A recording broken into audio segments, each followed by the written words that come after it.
my first husband was getting very heavily into marijuana, and he was smoking 30 joints a day, so life was getting a little bit hard in the rainforest.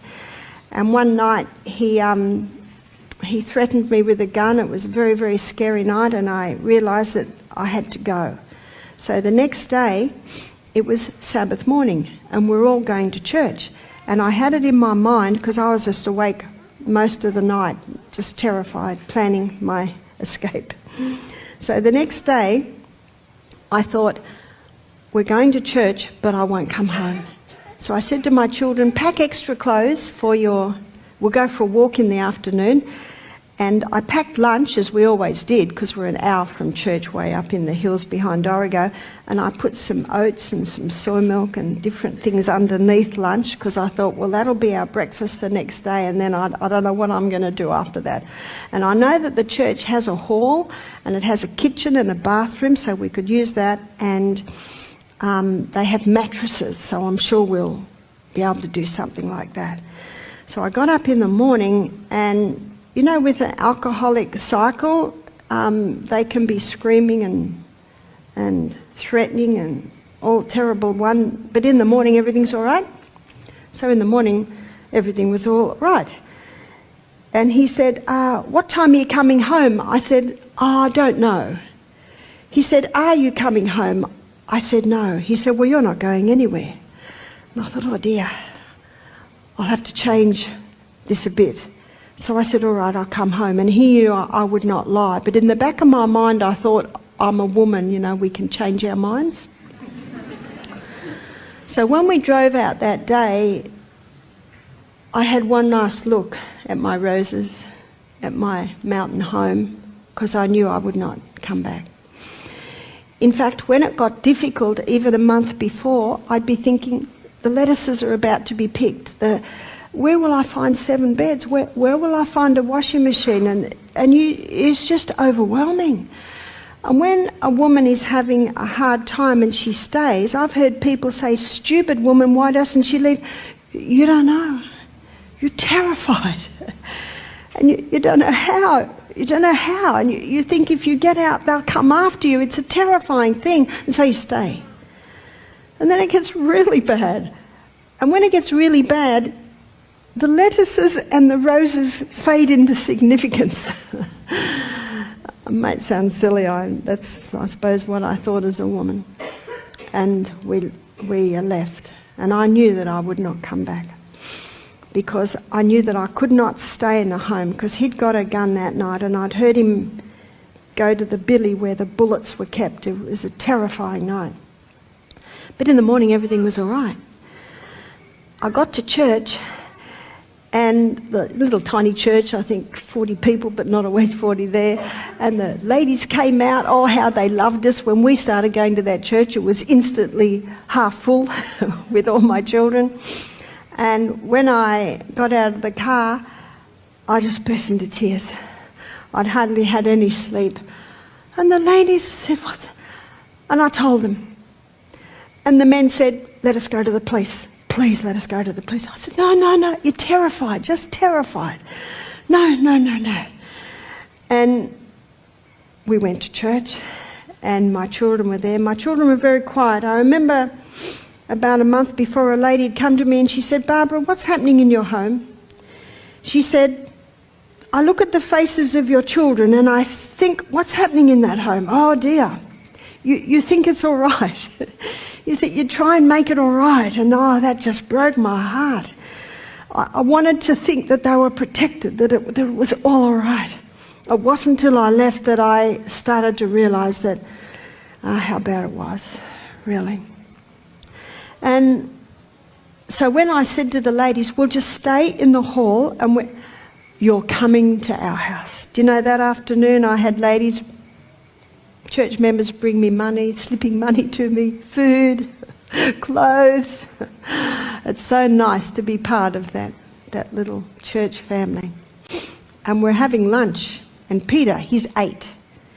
We're having lunch, and he looked at me and he said, are you going to ring Dad now? Tell him that you're not coming home? That you've changed your mind? I thought, how does he know that? Do you know the children see everything? More than we think they do. So I rang him up in the afternoon. I said, we're not coming home. I've changed my mind. We're not coming home. He said, I'm so sorry. Everything will be all right. It'll never happen again. Do you know, all I want is to go home.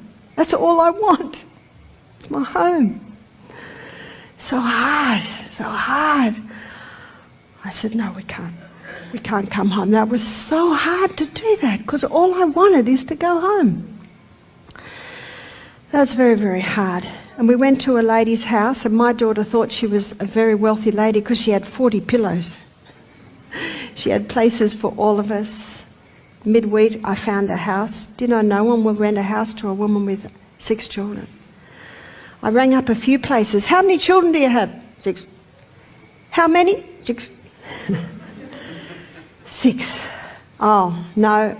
Oh, so hard. You can't get a place. I finally found a place that was a house in a caravan park. It was a big old house, and it had 5 bedrooms. It was sort of verandas had been built in, and a lady agreed to see me, even though and I went with the lady I was staying with, and as soon as I walked into the room, the whole room was flooded with sun, and I felt God was saying, this is your house. And I looked at the lady and I got $50 out and I said, can I have it? And she said, your children. And the lady with me said, these children are the best children you will ever meet in your life. They're the most And she said, all right. And she told me later that her husband just lost it that night when she said she'd rented a house. She'd rented the house to a lady with 6 children. Do you know, the very next morning we got up, we always gardened. So I went out the back and I saw Hank. He was a German man. He and his wife owned the caravan park. I said, oh, Hank, we'd like to start a veggie garden. And he said, yeah? Well, you can have that plot down there. Do you know, we went down and he came running out with implements. And my daughter started to help with the cleaning. She started to bake bread and sell it in the shop every day. My son James was 15 now. He did all the mowing every afternoon. And it got to the point where they actually thought that we were one of the best things that had ever happened to them. Praise be to God. But after a few months, I saw it wasn't a good influence because people that live in caravan parks are often low economic. And I remember one lady I used to watch her, she'd come out every day and she'd obviously been beaten up that night. So it was not too bad because my children were homeschooled, so the children were at school through the day. There were probably about 10 children in this little caravan park.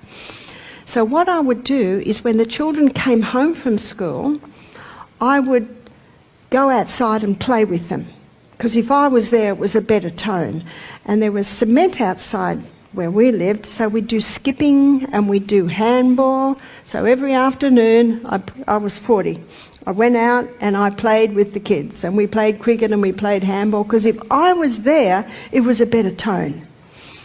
And there was a little boy, and his mother was the one that was beaten up a fair bit. He was only 10, his name was Brendan. He was very small for his age. You could tell he came from a very troubled home. But he was very good at handball. So I got very good at handball too. And I remember he came one afternoon, knocked on my door, and I said, yes, Brendan. He would hardly look at you. He'd always have his head down. He said, will you play handball with me? Oh, what an honour. I dropped everything to play handball with Brendan. Then God opened the door for us to move to a little country house. This house was in terrible disrepair, but the church we were going to, they did 6 working bees, and they got the house up to good working order. And then I started to give meetings in that little church, and we started to give meetings to the public. I was a single mother for 4 years, and then my eldest daughters went to work at a health retreat called Living Valley Springs in Queensland. So one daughter went up, then the other daughter went up, and they started to train in massage and colonic irrigations and lymphatics. And I thought, well, half my kids are up there, I might move up there. So I moved up there. And I was there 1 year, I think, and the business manager asked me to marry him. Michael O'Neill, I told the story this morning. And my whole life changed.